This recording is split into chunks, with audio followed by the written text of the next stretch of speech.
My neighbor tried to destroy my reputation and steal my property.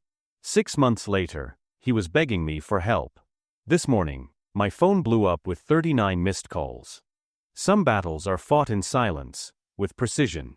I'm Rachel Torres, 42, and this is how my neighbor, Robert Henderson, decided to wage a war that would ultimately destroy his own life. We'd been neighbors for 7 years. A quiet suburban street in Denver. The kind of neighborhood where people wave but don't really know each other. Until Robert decided I was his target. It started small. Anonymous complaints to the Homeowners Association. Subtle attempts to claim a strip of land between our properties. The kind of passive-aggressive warfare that suburban legends are made of. The first real shot came when he filed a property line dispute. Suddenly, my carefully maintained garden became a legal battleground. Surveyor reports. Property markers. The works. When I confronted him, his response was chillingly calculated. Property lines are complicated, Robert said, not even looking up from his meticulously organized paperwork. Consider this a lesson in neighborhood dynamics. Some stories don't end where they're supposed to. Some stories are just beginning. Revenge is a science. And I was about to become its most precise practitioner. The suburban world is smaller than most people realize. Connections are everything. And I was about to turn every single one of Robert's connections into a potential liability. My first move was quiet. Systematic. I began documenting everything. Every HOA complaint. Every property survey. Every single piece of communication that could prove his harassment.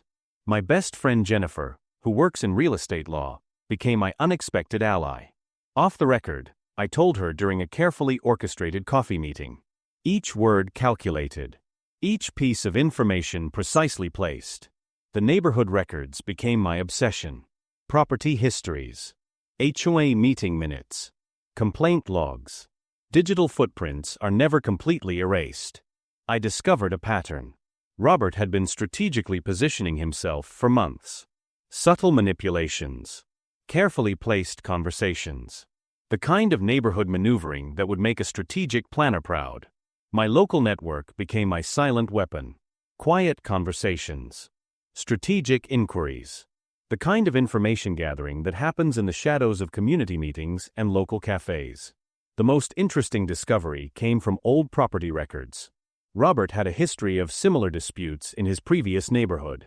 A trail of legal harassment that went far deeper than our current conflict.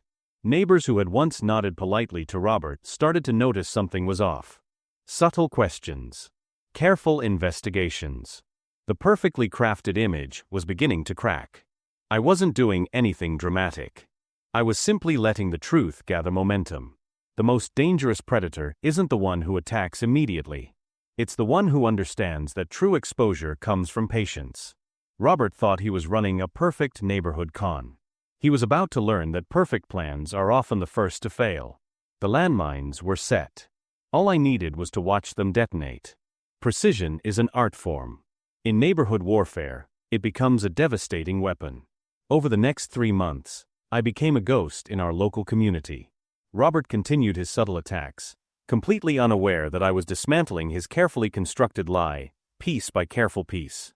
My first strategic move involved the upcoming HOA board meeting. Community politics love details, and details were my specialty. I reached out to Mark Collins, a longtime resident who'd served on the HOA board for years. Confidentially, I told him during a carefully planned neighborhood block party conversation. Casual.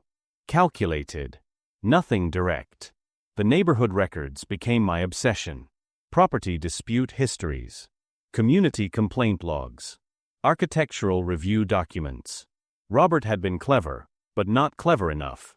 I discovered a pattern of systematic community harassment that would make most neighborhood associations raise an eyebrow.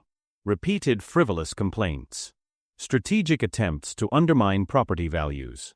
The kind of community sins that destroy reputations. My network of local residents became an unexpected intelligence-gathering team. Quiet conversations. Strategic inquiries. The kind of information collection that happens over backyard fences and during casual neighborhood interactions. The most interesting discovery came from old community records. A trail of small inconsistencies. Potential violations of HMWA bylaws. The kind of neighborhood sins that could unravel entire reputations.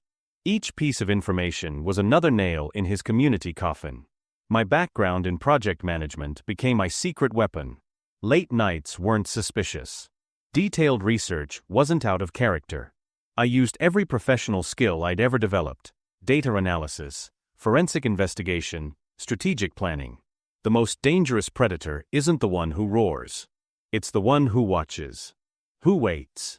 Who plans? Robert thought he was running a perfect neighborhood con. He had no idea I was writing the script to his own destruction. By the time I was done, he would lose everything. Not just his current standing. Not just his local reputation. But his entire carefully constructed community facade. This was going to be a masterpiece of neighborhood exposure. And I was just getting started. Precision is an art form. In neighborhood warfare, it becomes a devastating weapon. The first crack in Robert's perfect narrative came during the annual Neighborhood Homeowners Association meeting. I'd been quietly preparing for months, gathering every single piece of evidence with the precision of a surgical instrument. The community center was my chosen battlefield. Robert arrived confident, his meticulously pressed khakis and carefully groomed appearance a shield of perceived community respectability. He had no idea the walls were about to come crashing down. I presented the evidence systematically. Repeated frivolous complaints. Unauthorized property modifications. Strategic attempts to manipulate neighborhood property values. Each slide was another nail in his carefully constructed community coffin. Mark Collins, the longtime HOA board member I'd strategically consulted, was in the audience. His presence was my silent weapon. Each raised eyebrow was another blow to Robert's credibility. "These neighborhood inconsistencies," I said quietly, pointing to a series of suspicious community documents, "aren't just questionable. They're a fundamental violation of our community's core principles." The neighborhood watched in stunned silence. The documentation I'd meticulously compiled told a story Robert never intended to be told.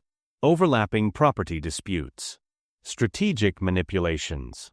A pattern of community harassment that went far beyond our current conflict. Lauren and Michael thought they were running a perfect corporate con. They were about to learn that perfect plans are often the first to fail. The professional web was unraveling. And I was watching it come apart, thread by careful thread. Some professional careers end with a whisper. Mine ended with a calculated storm. The formal investigation was nothing short of a strategic masterpiece. I didn't just want to expose Lauren and Michael. I wanted to dismantle everything they had built. My evidence was comprehensive. Corporate espionage. Systematic professional misconduct. Repeated ethical violations. The kind of detailed investigation that would make a corporate ethics board weep with professional satisfaction. Their legal team tried every trick. Character assassination. Claims of professional rivalry. Attempts to paint me as a bitter husband trying to destroy their success. I let the documents speak for themselves. Falsified performance reviews. Unauthorized budget manipulations. Inappropriate workplace relationship. Conflicts of interest. Each piece of evidence was another nail in their professional coffin. Sarah Chun, my contact from HR, became my primary witness. Her reputation for integrity was beyond reproach. Her analysis of my compiled evidence was devastating. The company's ethics review board's decision was unanimous. Not only would Lauren and Michael face complete professional discreditation, but they would be barred from future leadership positions. The professional network they'd spent years building would be utterly destroyed. Their professional partnerships collapsed. Ongoing project contracts disappeared. Future career opportunities were canceled. The corporate empire they thought they were building crumbled in real time. Their own colleagues began providing additional testimony. Those hushed conversations, those moments of doubt, they became the final weapon in their destruction. I didn't seek revenge out of anger. I sought justice out of principle. The professional reputation they tried to build on betrayal would now be properly dismantled. Secured for those they'd wronged. Some people believe in dramatic confrontations.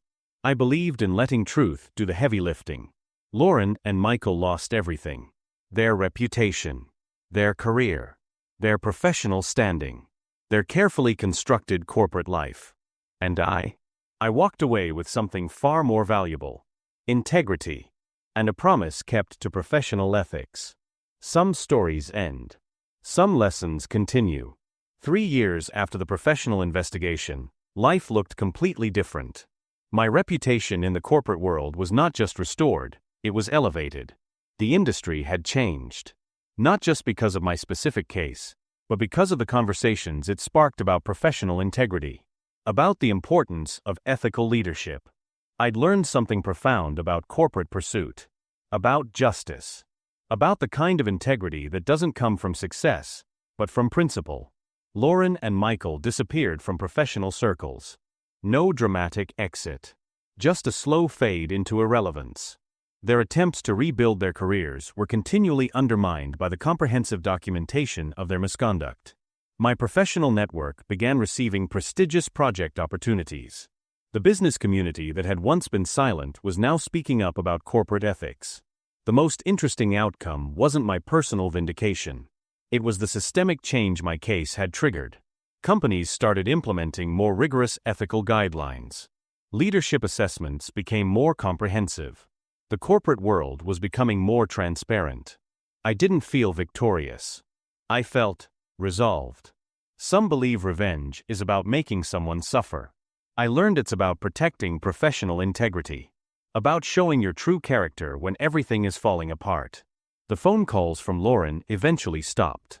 The desperate attempts to explain, to manipulate, to reconnect. I'd built something she could never touch. A life of professional integrity. A career legacy based on truth. Every challenge became an opportunity. Every setback, a lesson. The day I was honored for leadership excellence, I thought about Lauren and Michael. Not with anger. Not with satisfaction. Just with a clear understanding that truth always finds its way. Some people are defined by their worst moments. Others are defined by how they rise above them. I chose to rise.